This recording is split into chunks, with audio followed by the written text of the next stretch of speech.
Yo, yo, yo, yo, yo, yo, yo, yo, yo. It's the homie MACK, music, art, culture, knowledge, each one teach one. Peace and love, reporting live from the Dogon. Another session of MACK Minutes.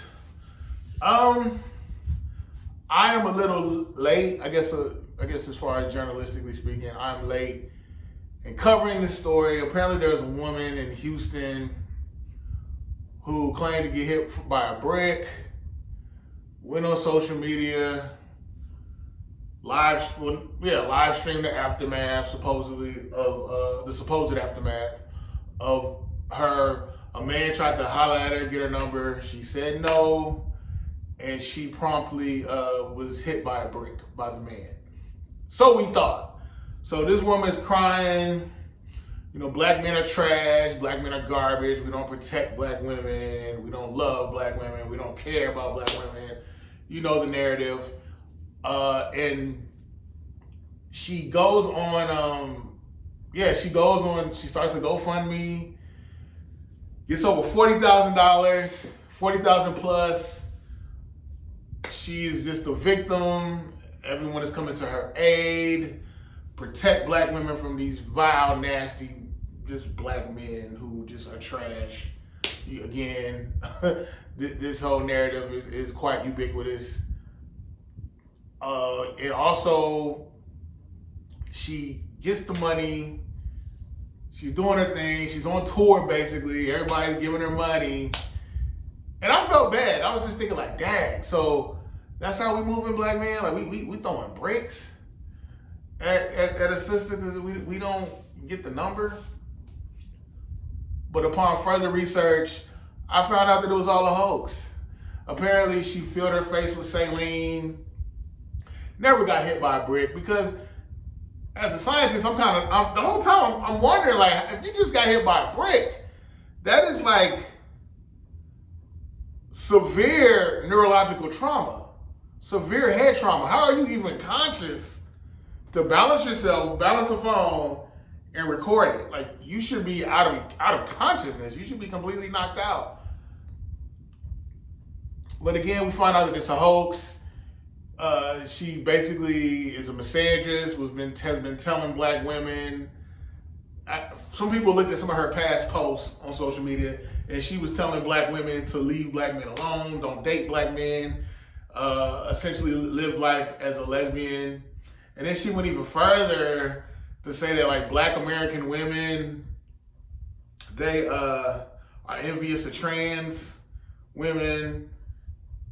So Shorty is just off. You know,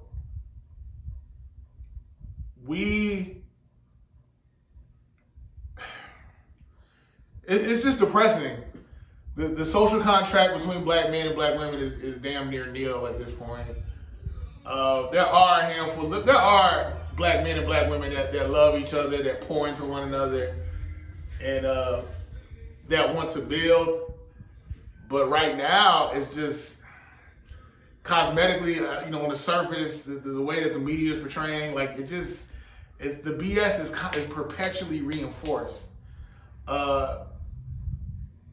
It's like incessantly black men, black women, enemy. That's I'm drained even talking about it at this point. But I want black men and black women to really take a step back and assess, like, who is controlling the media, who is controlling these narratives. Else skinfolk ain't your kinfolk. There are a lot of content creators, a lot of, influencers, if you will, who they have a vested interest in separation of black men and black women. It fits their narrative. They get paid off of it, what have you. And I just want us to just be more loving towards one another, more understanding, and just really take a step back and peep game. Why are things the way they are? What role am I playing in this? Is there something I can do? Can I augment my behavior? I've had to look in the mirror, like, what can we do to heal relations between black men and black women? Essentially, without black men and black women being on the same page, you can't build a nation. you know? And it's it's really disheartening. Shorty basically, again, she lied, she hustled, she used her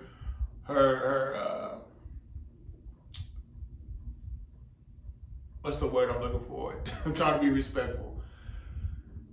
She basically played the victim card. You know, I'm a woman, I'm a victim, these men hurt me. It's trash, it's garbage. But again, I really want us to reflect. What can we do to change the narrative? How can we build bridges connecting black men and black women? How can we shift the culture? And yeah, another thing, I'll tell black men, it's tough because you want to protect black women, you want to be there, but at the same time, you know that there are people who lie and hustle. Like, you know, I'm from Detroit. I can remember hearing stories of women pretending to be harassed, and when the Good Samaritan male tries to defuse the situation, he looks up and he has a gun in his face. So it's hard out here. I just ask men, use discernment, be wise. I don't think every black man should crash himself out in defense of black women. You know, because like I said, there are women who are using this as a hustle to harm people. I've even been in situations where I'm trying to defuse a situation between a black man and a black woman, and the black woman is just, and I'm not saying this is true of all black women, but the black woman in the context of this situation, she got louder and louder, and I'm just like, yo, shorty, chill, like, go your way, he'll go his way. But it's like she didn't want to drop it. And in hindsight, I think about it, like, I could have got hurt. You know, the only women I'm willing to crash out for are elderly women and the women that I personally know. I can't walk around here with an S on my chest every day. I'm not doing that. I wouldn't tell any black man to do that. Now, for children, that's different. You know, I do think children should be protected indiscriminately, but you even have to be careful with that. You know, I don't think anyone should walk around like they're like this, you know, like they got to be everybody's bodyguard. Because my thing is, if I crash out trying to help somebody and I get hurt or I die, who's going to look over the women in my family? You know? Who's going to look over my sisters? My cousins? But yeah, it's the homie Mac. Each one teach one. Peace and love. Signing out from the Dogon. Let me know what y'all think, man. Leave a comment. I'm out. Thumbs up. Give me the likes. I'm out.